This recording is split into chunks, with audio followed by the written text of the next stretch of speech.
नरेंद्र पांडे का नमस्कार। आज हम बात करेंगे राष्ट्रीय स्वयंसेवक संघ यानी कि आरएसएस के सर संघचालक मोहन भागवत के पुणे में दिए गए इस बयान की, जिसने सियासी गलियारों में हलचल मचा रखी है। पुणे में दिए गए भाषण में मोहन भागवत ने ऐसे मुद्दे उठाए जो हिंदुत्व की राजनीति, भारतीय समाज के भीतर के संबंधों और भारत के विश्व में स्थान को लेकर गहरे विचार विमर्श की मांग करते हैं।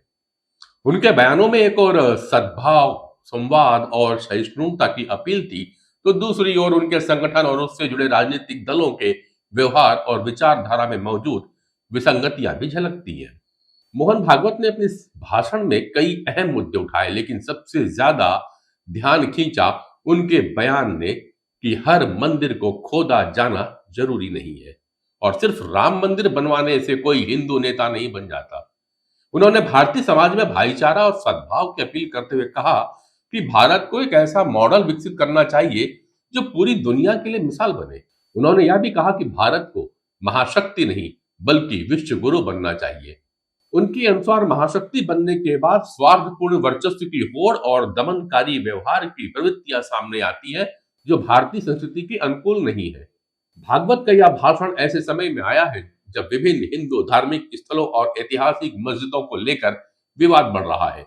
उन्होंने इस संदर्भ में कहा कि सक्रिय मस्जिदों के नीचे मंदिरों की तलाश करना अनुचित है।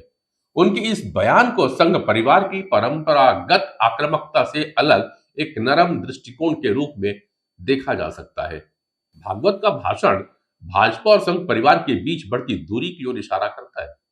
राम मंदिर आंदोलन की सफलता का श्रेय अक्सर प्रधानमंत्री नरेंद्र मोदी को दिया जाता है, लेकिन भागवत ने संकेत दिया कि सिर्फ मंदिर निर्माण से हिंदू नेतृत्व का दावा करना पर्याप्त नहीं है। उनके इस बयान को भारतीय जनता पार्टी की चुनावी रणनीति और मोदी के नेतृत्व शैली पर परोक्ष आलोचना के रूप में भी देखा जा सकता है। भागवत ने यह भी कहा कि देश में कोई बहुसंख्यक या अल्पसंख्यक नहीं है, सबको अपनी पूजा पद्धति का पालन करने का अधिकार है। लेकिन उनके इस बयान को लेकर सवाल उठ रहे हैं कि क्या यह बहुसंख्यकवादी दृष्टिकोण से प्रेरित है। भागवत के इस बयान में सबसे दिलचस्प बात यह है कि उन्होंने हम सब एक हैं और अल्पसंख्यक या बहुसंख्यक जैसी कोई चीज नहीं है जैसे बयान दे दिए। यह विचार एक आदर्श की ओर इशारा करता है, लेकिन वास्तविकता में भारतीय समाज की विविधता और बहुलता को नकारना असंभव है। भागवत ने बयान में यह दावा करना कि उग्रवाद, आक्रामकता और दूसरों के देवताओं का अपमान हमारी संस्कृति नहीं है, उनके संगठन और उससे जुड़े राजनीतिक दलों के आचरण से मेल नहीं खाता। भाजपा के चुनावी अभियान में सांप्रदायिक ध्रुवीकरण का उपयोग और संघ परिवार के अन्य संगठनों द्वारा अल्पसंख्यकों के खिलाफ की जाने वाली कार्रवाइयां इस दावे के विपरीत खड़ी होती है। भागवत को एक तरफ शांति और सहिष्णुता का मुखौटा पहनना पड़ता है ताकि वैश्विक समुदाय और भारत के उदारवादी तबके के सामने एक संतुलित छवि पेश की जा सके। वहीं दूसरी तरफ उनके संगठन से जुड़े समूहों द्वारा आक्रामक और सांप्रदायिक गतिविधियां जारी रहती है।